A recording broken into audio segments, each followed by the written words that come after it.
Gaano nga ba kadominante si Jinwoo kapag ito ay nakipaglaban ng one-on-one gamit ang kanyang tunay na kapangyarihan? Dahil sa episode na ito ay masasaksihan natin ang hindi lang isa, dalawa, kundi tatlo laban sa isa na mapapaisip ka talaga kung paano tatalunin ang isang Song Jinwoo ng solo leveling na parang Ryumin Suko na lang kung mag-isip itong ating bida. Samantalang tinititigan lang ni Jinwoo si Baek Yunho at hindi na nakapagsalita pa na ipinakitang kaya niyang manindak ng isang S-rank hunter at hindi siya kayang utusan nito. At ang bagong napakalakas na karakter na makikilala natin sa episode na ito. Nagsimula ang episode na ito sa isang napakainit na laban sa pagitan ni Igris at ng boss ng mga Yaki habang hinahawakan ni Jinwoo si Kim Chul upang i-extract para gawing Shadow Army.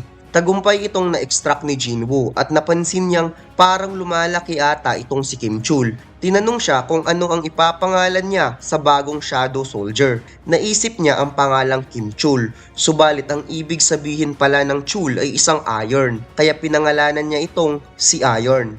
Nagawang ma-destroy ni Baroka si Igris at sinabing mag-focus daw itong si Jinwoo sa kanya at huwag ma-distract sa iba dahil hindi sapat ang ibinigay nitong kalaban. Sagot naman ng ating bida na syempre hindi siya na-distract. Nag-activate ng taunting cry skills itong si Iron kaya mas lalong ikinatuwa ng Yaki boss ang laban dahil mayroon na naman siyang makakaharap na kakaibang kalaban at uunahin daw niya ito. Kaagad umatake si Baroka kay Iron at nagawa niya itong madepensahan gamit ang malaking shield at nag-counter naman si Iron ng atake gamit ang malaking palakol. Subalit madali lang itong naiwasan ni Baroka at lumipat sa likod ni Iron. Natawa si Baroka dahil masyado daw mabagal kumilos ang bagong Shadow Soldier ni Jinwoo. Habang si Igris ay muli nang nakabalik at umaatake na ito galing sa itaas. Samantalang si Jinwoo ay naghanda na rin for ground attack upang masabayan si Igris. At sinabing mabagal pala ha, subukan natin ang tatlo laban sa isa. Kaya sobrang intense na nga talaga ang laban na ito mga lods. Sobrang ganda talaga ng 6i Gojo t-shirt design natin mga lods at sobrang dami nang nag-order nito. Sino ba naman ang hindi gustong mag-order sa sobrang angas ni Gojo? At mayroon tayong bagong t-shirt design na i-release this month. Jujutsu Kaisen, Gojo X Sukuna at One Piece Sun God Nika. Kaya sa mga gustong mag-order, check nyo na lang ang link sa description. Habang si Sung-ai at ang birang hunter na si Heejin ay nagulat sa init ng laban. Nagtanong si Sung-ai kung lahat ng hunter ganito ba makipaglaban. Sagot naman ni Heejin na kung ganito pala hindi na niya kinuha ang kanyang hunter license. Hindi pa daw niya nakita ang mga ganitong klaseng eksena. Habang ang dalawang sirang hunter ay napatanong sa kanilang sarili kung nananaginip lang ba sila. Ang sumunod na eksena ay pinakitang naghanda na nga itong si Igris ng napakatindi na atake gamit ang longsword at muntikan ng mahagip si Baroka sa bilis ni Igris. Subalit hindi niya napansin si Jinwoo na nasa kanyang likod nagtatago gamit ang stealth. Kaya nasaksak ito sa balikat at kaagad na activate ang special effect ng Rakasa Dagger, ang bleed at paralyze. Dumistansya ang ating bida pagkatapos niya itong matamaan habang na-cancel ang effect ng Rakasa Dagger dahil sa high resistance ni Baroka at sinabing isa daw basura itong si Jinwoo. Tugon naman ng ating bida na wala siya sa posisyon para sabihin yan at tumingin daw ito sa kanyang paligid. Napansin ni Baroka na ubos na ang kanyang mga kasamahang Yaki at mas lalong nag-init ang ulo nito at sinabing uubusin niya ang mga Shadow Soldier sa pamamagitan ng pagpatay kay Jinwoo. Kaya kaagad ditong sumalakay sa ating bida. Kinuha ni Jinwoo ang Night Killer Dagger at ibinato ito kay Baroka. Samantalang madali lang itong naiwasan ni Baroka at minaliit ang ginawa ni Jinwoo. Ginamit ni Jinwoo ang Dominator Touch upang kontrolin ang Night Killer Dagger pabalik kay Baroka. Kaagad ditong na-block ni Baroka at makikitang gulat na gulat ito sa ginawang pagkontrol ni Jinwoo sa dagger. Hindi napansin ni Baroka na nasa likod pala niya si Iron at bigla siya nitong niyakap upang hindi makagalaw. Habang ang tatlong Shadow Magician ay nag-unleash ng Flame Magic towards Baroka at Iron at gumawa nga ito ng napakalakas na pagsabog.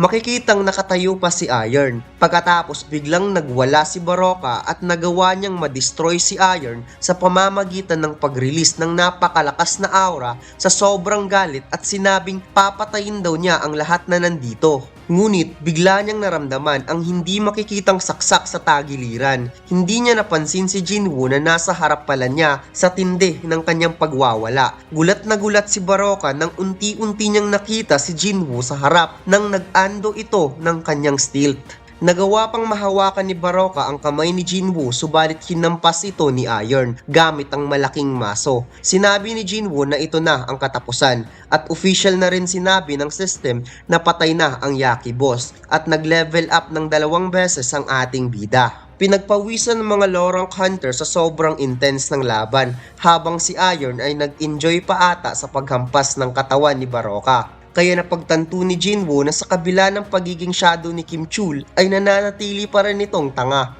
Bumukas ang gate at masaya ang lahat dahil makakauwi na sila ng ligtas. Nagpaiwan muna si Jinwoo ng saglit para planong i-extract ang Yaki Boss upang gawing shadow soldier.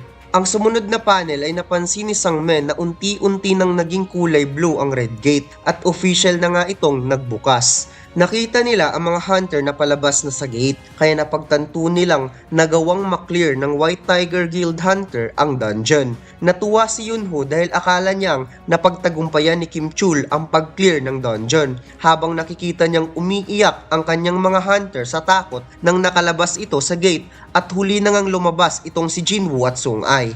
Samantalang si Sangmen ay masaya dahil parang na-prove niya na tama ang kanyang hinala kay Jinwoo.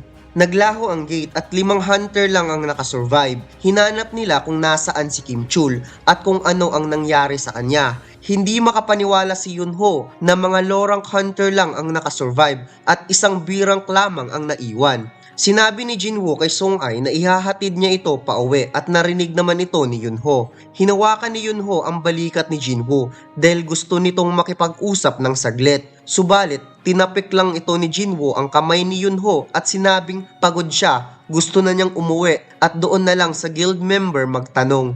Nakaramdam ng insulto si Yunho at sinabing hindi daw ito isang request. Siya ang guild master ng White Tiger kaya may karapatan siyang mag-demand ng utos. Galit na sinabi ni Yunho na nawalan sila ng 9 na guild member sa insidenteng ito kaya bilang guild master may karapatan siyang magtanong. Sagot naman ni Jinwoo na wala siyang pake. Iniligtas niya ang 3 naiwang member kaya dapat pa nga itong magpasalamat sa kanya. Habang ipinakita ng ating bida na hindi siya nasisindak sa isang S-rank hunter sa talas ng kanyang pagtitig kay Yunho. Nagkasalubong ang kanilang mapanindak na mata at na-realize ni Yunho na mali pala siya kaya humingi ito ng paumanhin kay Jinwoo. Lumapit si Yunho kay Park Hee-jin at tinanong kung sino si Jinwoo, bakit mainit ang ulo ng taong iyon. Sagot ng B-rank hunter na hindi rin niya alam dahil pagkatapos nito pinatay ang boss, sumigaw daw ito ng 3 beses sa bangkay ng boss. Humingi naman ng paumanhin si Sangmen kay Yunho sa inasal ni Jinwoo. Marahil pagod daw ito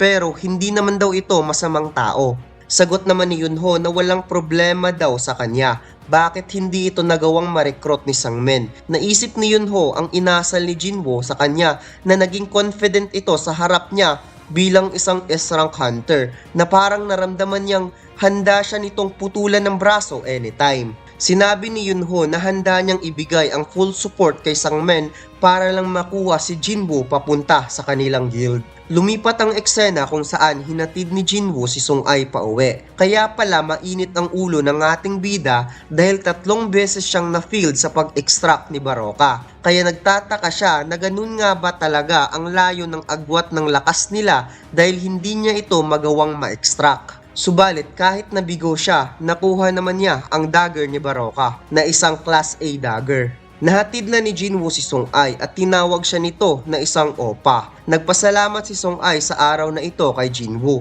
habang namumula ang pisngi nito at magkikita na lamang daw sila mamaya. Napansin ni Jinwoo na 3:50 AM na pala at ngayong araw ay muli na naman silang mag-raid ng C-rank dungeon kasama si Jinwoo.